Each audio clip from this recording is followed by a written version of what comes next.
As I looked at the readings for today's Mass a couple weeks ago and thought about the blessing of expectant mothers that we would do during Mass, thought about the baptism of baby I'll do after this Mass, I thought about the themes of expectation, of waiting for a new life to begin, the incarnate life of God becoming a human being, of waiting for babies who would be born or adopted into some of our young families here at the CSC in a few months. I thought of the baby I'd be baptizing and how he was born a few months ago and will be born again through water and the Spirit. And as Father Gary preached about the past several Sundays, actually, I thought about how things begin, how they change, how they end. Life itself is a marvelous mystery. What does it mean? Where does it come from? Where is it going? There are so many questions and so few answers, and we thirst for knowledge that we cannot fully comprehend. In 5 days, we celebrate the Feast of the Nativity, the incarnation, the manifestation of God in human form. And while this occurred some 2,000 years ago, there was another manifestation of God that we know of as the Big Bang, and that occurred 13.8 billion years ago. I read all about it in preparing for this homily, and I promptly forgot about 95% of what I learned. My mind doesn't do science. But I did get that the Big Bang has something to do with what is called singularity, and something to do with the subatomic particles, protons, neutrons, and electrons, and some little bitty guys called quarks, leptons, antiquarks, and antileptons. And then they got really too complicated for me to absorb. But the bottom line is that the universe was born of some sort of energy that must have always existed. There's a basic law of reason in philosophy that's called the law of nothingness, the law of nothingness. What this means is that from absolutely nothing comes nothing. From absolutely nothing comes nothing. And the mirror image of that law would say that something has to come from something. Something has to come from something. And that something is what most of us call God, whom we conceive of as not matter, but spirit, or one might say primal energy. St. John puts it this way: God is love. And love is not something that's material. It's something that's spiritual. It's an energy, or a force, if you will. And the prologue of the fourth gospel speaks both of what existed before the Big Bang, which was the first incarnation, and the second incarnation, the Nativity of Jesus. And it does so in this poetic language that you know well. In the beginning was the Word, and the Word was with God, and the Word was God. He was in the beginning with God. All things were made through him, and without him was not anything made that was made. And the Word became flesh and dwelt among us, full of grace and truth. We have beheld his glory, glory as of the only Son of the Father. Now, the evolution of all that was made is a beautiful phrase for creation, and that's well known to us in these times. We know that organic matter came from inorganic matter, and that sentient creatures, and a sentient creature is a living being that has the 5 senses of taste, touch, smell, hearing, and seeing. So we know that sentient creatures evolved from organic matter. We call such beings animals. That's where the word animated comes from, life. We know that in some way that we cannot fully understand or comprehend, that one form of these sentient creatures evolved into human beings who could think and reason and feel and not just be controlled by animal instinct. We as human beings can observe and reflect on our own existence. We as human beings can exercise choice, and that comes from our innate sense of freedom.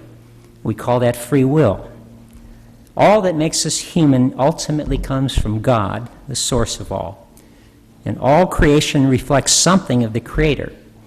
In philosophy, that's called the law of resemblance, and that means that every effect dimly resembles or reveals something about its cause.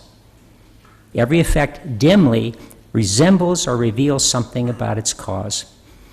And a related philosophical principle is called the law of prior possession. And that means a cause cannot give what it does not already have. A cause cannot give what it does not already have.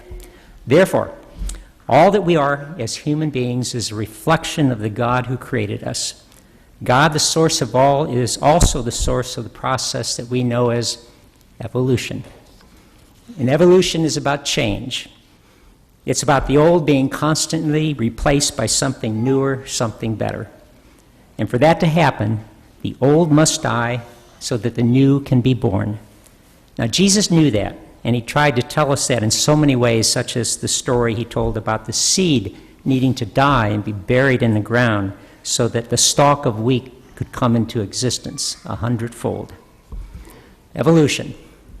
Galaxies evolve, living beings evolve, each and every single person evolves. And as we evolve from one stage of existence to the next, we need to let go of what was in order to become what will be. That will certainly happen to the babies of the expectant mothers that we will bless shortly. It certainly happened to each of us who have grown into adulthood. No one stays the same. We grow physically, we grow emotionally, we grow socially, and we grow spiritually. And God, who is the divine energy that is in the matter of our mortal bodies, drives this growth. We're just a bundle of potential, a bundle of potentials. All creation is. And because God, who is love, infuses us with God's self, we are also creatures who are capable of love. And love cannot be coerced or forced. It must happen freely. And this freedom of choice impacts evolution, both of our planet and of our human species and our own individual development. Now, we can use this freedom of choice, which shapes our own personal evolution, to do what is creative and life-giving, or to do what is destructive and death-dealing. So what do we do with this freedom to make choices? What do we do with that God energy that is within each one of us? Do we use it creatively, or do we use it destructively? Do we use it for good, or do we use it for evil? And these are the questions whose answers determine our own personal, individual evolution. Will we listen to the words in our first reading from the prophet Micah and take our direction from the one, quote, whose origin is from old, from ancient times? Will we transition from the old to the new, as is written in our second reading from the letter to the Hebrews? And I quote, first he says, sacrifice and offerings, holocaust and sin offerings, you neither desired nor delighted in. These are offered according to the law. And then he says, behold, I come to do your will. He takes away the first to establish the second. He takes away the first to establish the second. And by this will we have been consecrated through the offering of the body of Jesus Christ once for all. So there we have it. Replace the old with the new, the first with the second, and make sure the new is grounded in the body of Jesus Christ. St. Francis of Assisi taught his friars that they should preach by their deeds. And this sage advice morphed over time into a quote that really is a misquote. He never really said it this way, but nonetheless, it's worth repeating. Preach the gospel at all times, and when necessary, use words. So I'll stop with the words and just show you some living symbols of change, of growth, of evolution, of potential for love and for good. On this last Sunday of Advent, before we celebrate the incarnation of God and the birth of Jesus, let me direct your attention to some other incarnations of God. So if you would please, just look to your left, next to you, and the people down from you. And look to your right, all those people. Look behind you. Look at all these people, these incarnations, and in front of you. And now look at me, because I'm talking. Okay.